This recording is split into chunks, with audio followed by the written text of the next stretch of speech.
Welcome to a new deep dive. We take insights, distill them, and give you powerful takeaways. Exactly. Today we're diving into Morgan Housel's book, The Psychology of Money. Now, this isn't your standard finance book, is it? No, not at all. It's really a fascinating look at, human behavior, our emotions, the mindset stuff that actually drives financial success. Right. So our mission today is to kind of unpack the big wisdom nuggets from this material for you. And what's really interesting, I think, is how Housel shifts the focus. It's less about the spreadsheets, more about, well, our brains. Our psychology. Precisely. We're going to explore 7 core lessons. They help explain why some people get wealthy and stay wealthy while others don't, even smart people. Yeah. It's really about understanding yourself, maybe even more than understanding the market. Okay, let's get into it.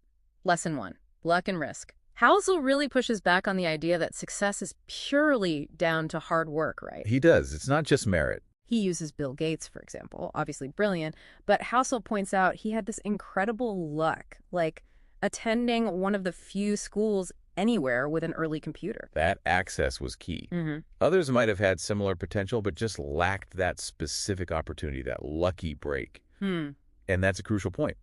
It doesn't mean hard work isn't vital, but acknowledging luck, well, it keeps you humble when you succeed. And understanding risk helps avoid, total despair when things go wrong. So for you listening, it means focusing on what you can control, your effort, your choices. Control the controllables. Sure. Okay, lesson 2, the power of compounding. This one really hit me. Oh yeah, it's huge. We think of it financially, money making money, that snowball effect. But Housel frames it as a life lesson, too. Definitely. Think Warren Buffett. Apparently, 90% or more of his fortune came after he turned 50. Exactly. Why? He started early, sure. Yep. But the key was he just kept going. Consistency over decades. Never stop. Right. And the thing about compounding is, it's often the quiet stuff, the discipline. It's not flashy, but the results over time can be just extraordinary. Time is the magic ingredient. That consistency idea flows right into lesson 3, doesn't it? Getting wealthy versus staying wealthy. Yes. Very different things. Getting rich might involve taking some big calculated risks. Risk-taking. But staying rich, Mm. Housel says that's about humility, frugality, self-control. It's a whole different skill set. Totally different. So many people make a fortune and then lose it chasing even more. Right, they don't know when to stop. Exactly. Staying wealthy is more about survival, playing defense, Yeah. long-term, thinking over those quick wins.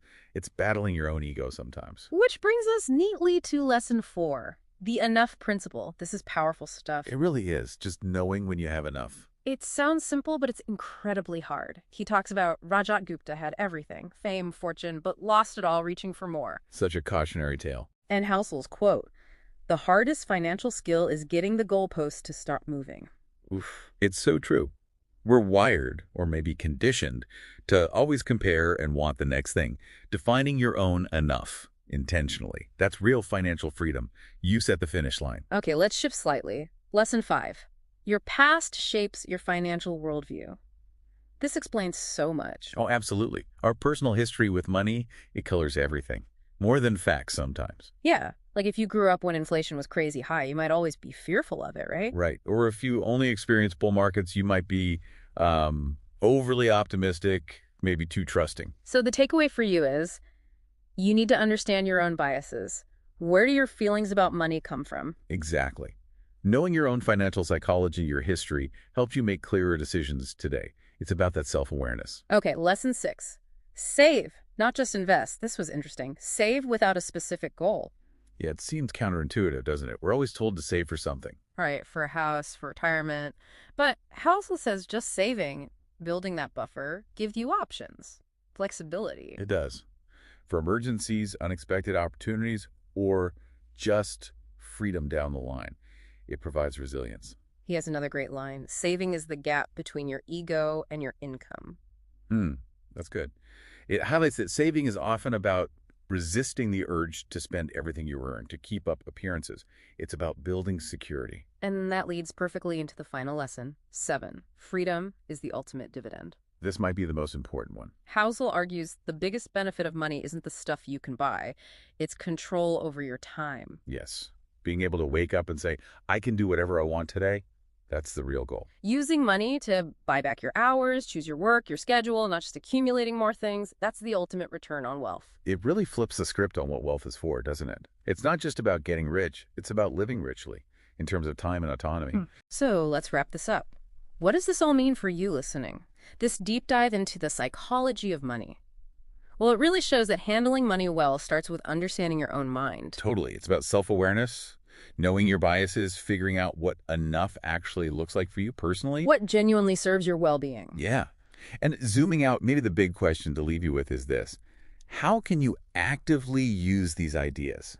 How can you define your own uppy enough more consciously? And then how can you leverage whatever resources you have, not just to get more stuff, but to gain more control over your time?